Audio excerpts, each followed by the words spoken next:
আসসালামু আলাইকুম ওৰহমতুল্লাহি বৰকাতুহ। মই বৰ্তমান ঢেকিয়াল জামাতত আছোঁ। আজি ঢেকিয়াল জামাতত ঢেকিয়ালবাসী ৰাইজে খতমে বুখাৰী শৰীফৰ খতমৰ কাৰণে তেওঁলোকে যা যোগাৰ কৰিছে। তালৈকে আমাক সকলোকে নিমন্ত্ৰণ কৰিছিল, আমি আহি পাইছোঁহি। এতিয়া মোৰ লগত মাষ্টাৰ আজিজুৰ ৰহমান চাহেবে এই খতমৰ বিষয় লৈ দুই চাৰি এষাৰ আগবঢ়াব আপোনালোকৰ ওচৰলৈ। বিসমিল্লাহিৰ ৰহমানিৰ ৰহিম। আসসালামু আলাইকুম ওয়া ৰাহমাতুল্লাহি ওয়া বাৰাকাতুহু। সৰ্বপ্ৰথমে জামাত তথা ৰাইজৰ প্ৰত্যেকসকলে এই পবিত্ৰ দোৱা অনুষ্ঠানটিৰ পৰা সালাম তথা আন্তৰিক অভিনন্দন জ্ঞাপন কৰিছোঁ।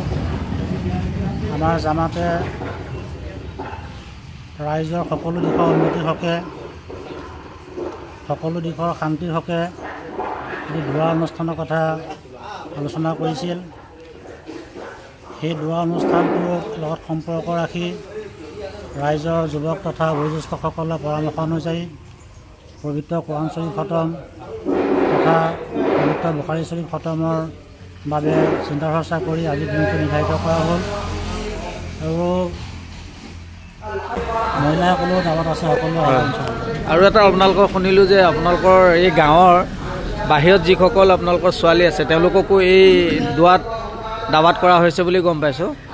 হয়, মানে বিষয়টো এনেকুৱা ধৰণৰ, যেতিয়া এখন ঘৰত বাপেকে কিবা এটা দোৱা পাতিব, কিবা এটা অনুষ্ঠান পাতিব, তাৰ ছোৱালীজনী যদি বাহিৰত থাকে, যদি কয় বোলে বাবা যাম মই ঘৰলৈ যাব খুজিছোঁ, তেতিয়া বাপেকে যদি কয় বোলে তেতিয়া তুমি আহিব নোৱাৰিবা, এই বিষয়টোৱে সঁচাকৈ শুনিবলৈ বৰ বেয়া লাগে।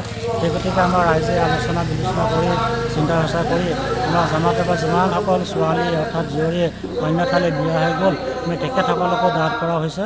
ইনশাআল্লাহ সকলো আমি দেখিছোঁ কালিৰ পৰা আহিছে। সেই গতিকে আমি আশা কৰিছোঁ তেখেতসকলে আহি নিৰ্দিষ্ট সময়ত উপস্থিত হোৱাৰ কাৰণে আমাৰ উদ্যুক্তসকলৰ আমাৰ আনন্দিত হৈছে। ভাল লাগিছে আপোনালোকৰ এই পদক্ষেপটো যে বাহিৰত থকা নিজৰ গাঁৱৰ ছোৱালীসকলক যে দাৱাত কৰিছে। সঁচাকৈ আজিৰ যুগত মানে পাহৰি যোৱা হয়, কিন্তু আপোনালোকে যে সেইটো মনত পেলাইছে, আল্লাহৰ ওচৰত শুক্ৰিয়া আদায় কৰিছোঁ। আগলৈও যাতে এনেকৈ মনত পেলাই থাকক, দোৱা কৰিব ইনশাআল্লাহ। দিন আৰু কৌমৰ শিৰোমণি গোলাঘাট জিলাৰ ওলামায়ে কেৰাম, বিভিন্ন মছজিদৰ আইম্মা, মাদ্ৰাছাৰ লগত জড়িত আসাতিজায়ে কেৰাম, আলহাজসকলকে প্ৰমুখ কৰি ঢেকিয়াল জামাতৰ সভাপতি সম্পাদককে প্ৰমুখ কৰি